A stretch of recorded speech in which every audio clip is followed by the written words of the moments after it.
three core elements are responsible for the anxiety and the fear that we feel a lot of times. Uncertainty, overwhelm, and self-doubt. Just do the big thing and suck it up is not always the best advice. The anxiety is a signal, that overwhelm or that burnout is a signal that you're pushing too hard.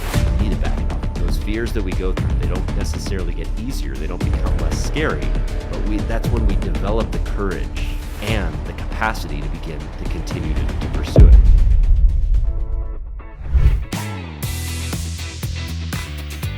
Hello, everyone, and welcome to Flow Over Fear. My name is Adam Hill. I am your host. Thank you so much for being here today. If this is your first time listening to us, I'm glad that you're here. I'm really excited that you joined us for this episode. And if this is your second to 500th episode that you've listened to us, which it would be amazing because I haven't even done 500 episodes yet. So the fact that you've listened to that many means that you're way ahead of the rest of us, including me. But really grateful for those of you who are loyal listeners that keep coming back because you just keep this show going and keep us all going. So I'm grateful to you. And in particular, if you are new to this show, what we do is we talk about fear on this show, that big 4-letter F word that every single one of us feels to one degree or another and to a variety of levels in our lives, and that impacts our lives in a variety of ways. I mean, it may lead to mental health issues that we experience, and it may lead to just feeling like an obstacle in the path of your true potential. I know in my life, throughout my entire life, for the first 3 decades of my life, I made all of the decisions in my life out of the desire to avoid things that were scary or things that I perceived as scary. And the result of that was the more that I ran away from or I suppressed the things that scared me, the more power that I gave to that fear. And that was not a fulfilling life to live. In fact, it led to addiction. It led to tremendous anxiety and panic attacks. And I don't want that for anyone. But I also understand that we're going to feel fear in our lives. It's inevitable. So if it's an inevitability that we feel fear, why don't we try to change our relationship with it? You know, for thousands and thousands of years, for millennia. And by the way, I'm not an evolutionary psychologist, so take this with a grain of salt. But human beings have experienced fear for their entire existence. In fact, a lot of times, you know, the reason that we're around today, the reason that we've survived through all of this evolution is because of fear in a lot of ways. Because fear has always been a signal to us throughout our history that we should avoid the things that might kill us. If we didn't have that instinct, well, we would have probably been more curious about the things that might kill us and gotten killed much more often than we did. But that fear told us in times when we should flee or we should fight, or maybe we should freeze or play dead. And that fear kind of was a guidance for us, especially throughout the millennia when many things in this world were a threat to our lives. But in the last 100 to 200 years or so, or the recent history of humankind, you know, we haven't had a lot of things to fear about our lives. I mean, you know, not discounting a lot of people that do have things to fear about their lives, but for most of us, generally speaking, especially those of us who live in the first world, who are able to turn on a podcast, you know, through our day-to-day lives, we're not faced with things that are life-threatening all the time like we have been throughout human history. But we still feel that fear, that anxiety, and all of that stuff. And a lot of the reason that exists is because of, you know, 3 core elements that I believe are responsible for the anxiety and the fear that we feel a lot of times. And those three things, those 3 root causes, I believe, are uncertainty, overwhelm, and self-doubt. Uncertainty, overwhelm, and self-doubt, I believe, feed into the anxiety that we feel. They're the root fears. And in those root fears, we have these limiting beliefs, and we have these fears that we have, and it creates this vicious cycle that only expands our anxiety when we feel it. Our lives are not at risk, and yet uncertainty, overwhelm, or self-doubt lead us to feeling that anxiety in our lives, which anxiety and fear have a unique relationship. I mean, I think fear is really related to the specific areas of our lives where we might be afraid. Like you might be afraid of confrontation or afraid of rejection or afraid of failure. And when you're afraid of those things and then you're faced with them, Well, a lot of times, or you feel like it starts to become an obstacle in your life, or you start pushing against it a little bit. That leads to the feeling of anxiety. And anxiety is that feeling, it's that physiological and psychological response to the fears that we feel, inherent or otherwise. And that anxiety is deeply uncomfortable. But it's also a signal. It's something that we can start to reduce when we change our relationship with it. And one of the approaches that I've had throughout, throughout in the recent years to facing that fear is exposure. And we talked about these in recent episodes. The idea of naming your fear, of how you dance with fear, how you name it, you reframe it, and then you expose yourself to it. And part of that exposure process, I believe, is gradually nudging up against your comfort zone, nudging up against the things that are making you feel anxious, and gradually exposing yourself to them in a controlled way in order to realize that, yeah, this isn't so bad. My life's not at risk, and I can do it. I can prove to myself that I'm capable. It kind of moves us beyond that self-doubt that we feel in the gap between where we are now and where we want to be. So part of that is that we want to continue to create that environment where we're nudging up against our comfort zones. Um, and the way that I do that, and the way that I've talked about this in the past is, I have a rule of 5%. And I think that, a lot of us have a hard time quantifying how much past our comfort zone we should really push in any given moment. Most of the time, we are convinced that we need to push way beyond our comfort zone. Just get over the fear, get over that anxiety, and just stay hard and push as hard as you can. Just suck it up, right? Suck it up, buttercup. And that's terrible advice, especially when you're feeling that anxiety. Because again, the anxiety, the fear is a signal. Evolutionarily speaking, it's told us not to go in towards the things that are causing us that anxiety and that fear. And yeah, in our evolutionary experience, that has been saber-toothed tigers and dragons and yeah, dragons did exist. I believe that. But I digress. This idea that we have to go way past our comfort zone, or we have to just do the big thing and suck it up, is not always the best advice. In some cases, we're forced into that situation where we just do need to do the thing. A lot of time life happens to us, and we need to tap into that intestinal fortitude to go and do the big thing, to take that big leap. I did an episode on that recently, where those times you have to take the big leap, sometimes you just have to push way beyond it. But with regard to all of our day-to-day anxieties, if we can manage it in a more controlled way and just nudge beyond our comfort zone gradually, well, then we can start to expand our comfort zone, so that when those moments of where we have to take the big leap happen, well, then we can take the big leap and we can do it more confidently, and we have those points of reference for courage. But how do you develop those points of reference for courage? Well, it takes practice. It's like building a muscle.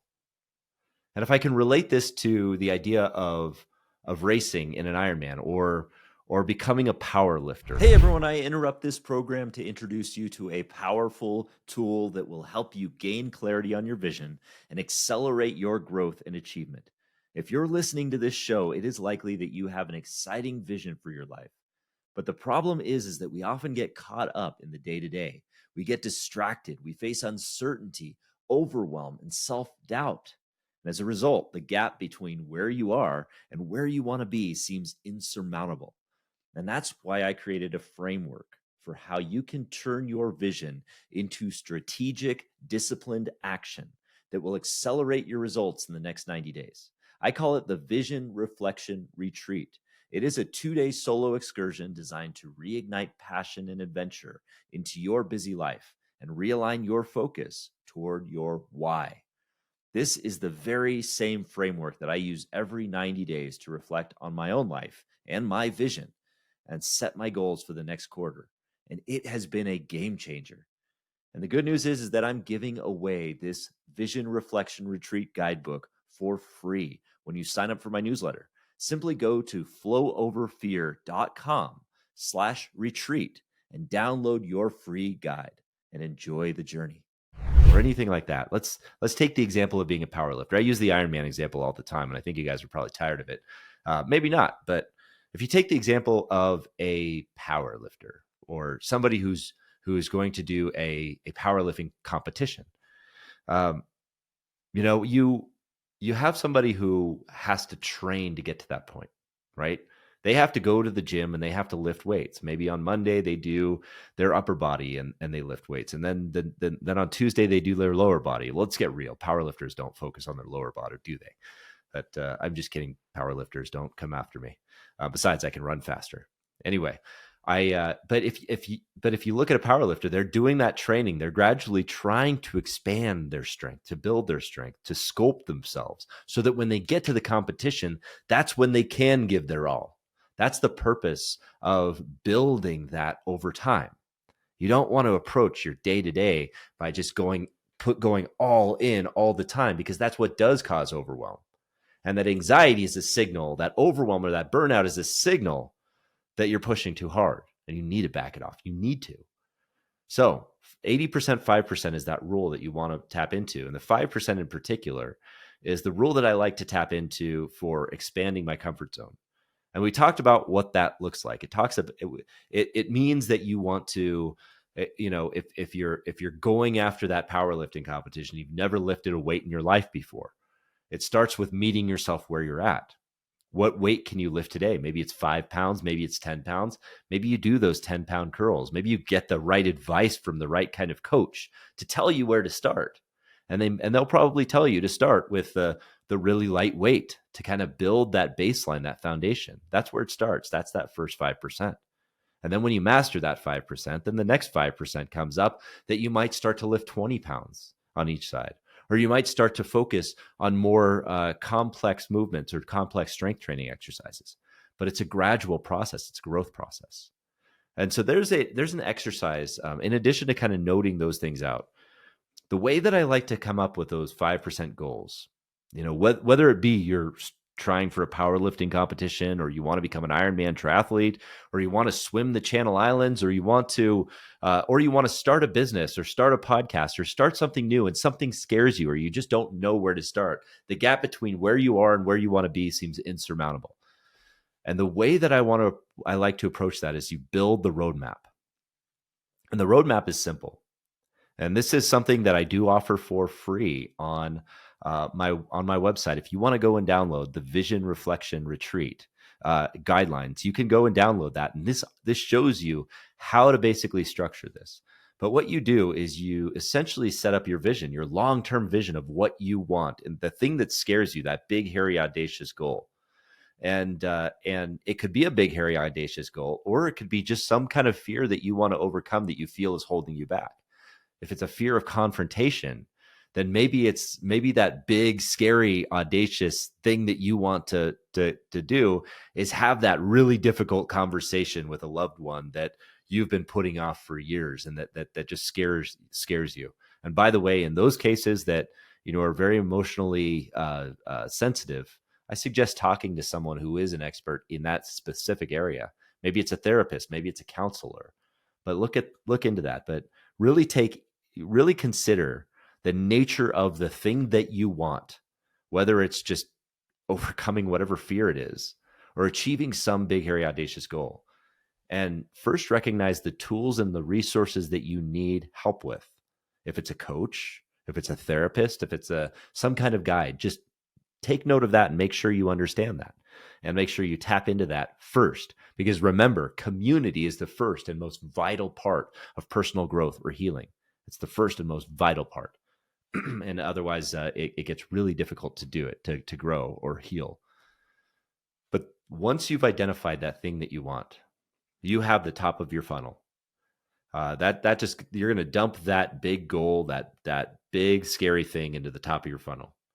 And as it works its way down, you're going to work your way down into what the very next step is. You're going to work backwards And that rattles down. And in the case of the vision reflection retreat, you work your way back to what's the 3-year goal. If this vision is a big goal that you have that is years out, you can work back to, all right, what does this look like in 3 years? What do I want to have accomplished by then? What do I want to have accomplished by the next year? By the next year, it rattles down. And then you get to the next 90 days. And these are the rocks that come from Gino Wickman's work from Traction and EOS. And you develop the rocks, the specific goals that you have for this quarter that are smart, specific, measurable, achievable, relevant, and time bound. And you set those rocks for the quarter, the things that you want to achieve, the things that you can achieve in 90 days. And those are the most important goals to have in your life, because our attention spans usually last about 90 days. Anything beyond that, we tend to lose sight of. We tend to lose momentum. Our traction shuts down, and we really give up a lot of times. That's why our New Year's resolutions a lot of times don't work, or they fail around March, which, by the way, is right now. How many of you have given up on your New Year's resolutions? Maybe you should look at 90-day goals instead and see what you want to accomplish in the next 90 days. Because if you'd set a 90-day goal at the beginning of the year instead of an entire year goal, well, you would have achieved it by now. Just saying. But with regard to those 90-day goals, those are the most important goals you can set. And if you set maybe up to 5 of them, that's an appropriate number. But even working farther back, farther way down that thing, you'll get to goals that you can achieve within a day to 90 days. And you can set up your to-do list based on that. But the important metric within that, those 1-day goals to those 90-day goals, that's the time frame in which I would consider the 5% sits. This is more of an art than science, but if you look at the 5%, what's going to get you 5% closer to your goal, depending on how big that goal is or what the time frame is for that goal. If it's going to take a year for you to achieve it, or if it's going to take you 3 months to achieve it, or if it's going to take you 10 years to achieve it, that will determine the nature of what 5% is there. Maybe that 5% can be accomplished every single day with a new habit that you're going to adopt. Like I'm going to read this many pages a day, or I'm going to call this many people a day to try and get over this, or I'm going to do this many things per day. It's just those habits that you want to create. And by the way, if you have a fear of confrontation or a fear of that kind of thing, just making a phone call a day is a good exposure. That's a great 5% exposure to something that might scare you. And so determining that determines your 5%. And then here's the fun part. Here's the exercise that I want to introduce you to. And I call this the 5% sticky wins. And I call it sticky because it involves one of these little guys, these sticky notes. And if you're listening to this, I'm holding up a sticky note, one of the, 1.5 inch or 2 inch by 2 inch sticky notes. And then what I do is every time I set one of those 5% goals and I knock it off and I get it done. What if one of those 5% goals was, make a hard phone call today? Make a phone call to a person that I needed to cold call or something like that. I write it down. Made the first phone call. Made the first phone call, and then I celebrate it because it's a 5% win, and I have it down on my sticky note that I made that first phone call. And then what I do is I take it and I stick it on the side of my wall. I stick it on my wall. I just stick it right there on the side of my wall, and I have it right there. Then every time I do a 5% win, I stick another one up there. I take another sticky note, I write it down, and I stick it up there every single time. And then what that gives me is it gives me a visual representation of all that I'm able to achieve, all that I'm able to overcome on a 5% basis. And when I look at the progression where I see that, hey, I made that first phone call. Hey, I sold that first deal. Hey, with that consistency, I actually had that conversation with a loved one that I was putting off. Or, hey, I did this. And you're showing your progression to the big goals. For those of us who are visual and even kinesthetic, a lot of times those things, when we actually do a physical thing that we can see over time growing and seeing that growth, we it gives us that point of reference for what we can achieve. And as a result, that point of reference that we have, that we could accomplish something that once scared us, even a little bit, we have these points of reference for all of the other things that we can achieve. And those fears that we go through, they don't necessarily get easier. They don't become less scary.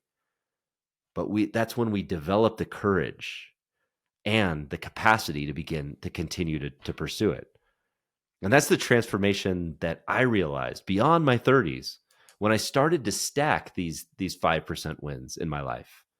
Whereas in the first 3 decades of my life, I was running from fear, and I was compounding the number of times that I ran from fear, so that I was actually amplifying the fear that existed in my life and causing anxiety and panic. By naming it, or by writing out those wins and those accomplishments and where I'd faced it, I'm actually giving myself evidence that I can do it, that I can achieve it. And you can too. And so I would suggest, just start with something simple. Start with a big goal that you have. Work your way down to what are the next 5% wins that I can achieve. And when you knock those 5% wins off, every, day to 90 days, or whatever that 5% metric is for you, write it on a sticky note and stick it on your wall. And then make a big old Christmas tree of sticky notes that show you what you're capable of and how you can win the day every day.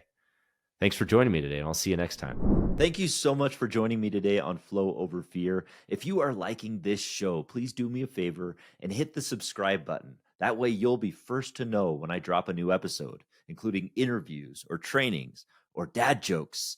That's right, dad jokes. Add a little levity to your life.